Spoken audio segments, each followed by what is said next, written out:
Gather around as I tell you another tall tale of pirate adventures. The dreamy isle of Siren's Cove.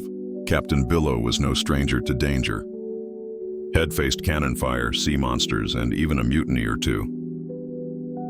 But nothing could have prepared him for the storm that wrecked his ship, the Salty Jack, and left him clinging to a piece of driftwood.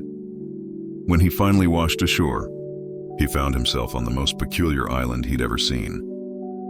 The sand sparkled like gold dust and the air smelled of coconuts and rum.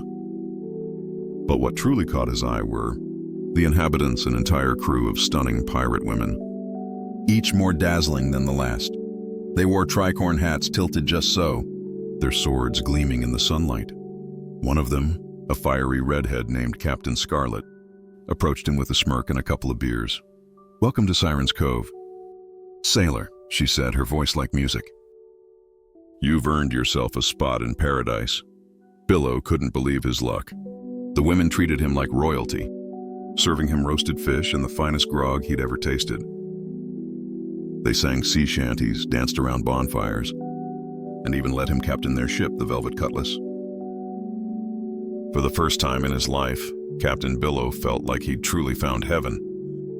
But as the days turned into weeks, something felt off. The women never seemed to age, and the island sun had a weird glow to it.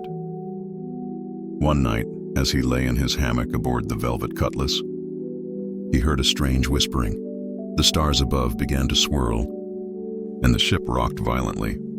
Billow jolted awake to find himself back on his battered raft. Adrift in the middle of the ocean, the island, the women. The ship, it had all been a dream. He sighed, half relieved and half disappointed, as a seagull landed on his head and squawked. "Well," he muttered, "at least I've got a story no one will believe."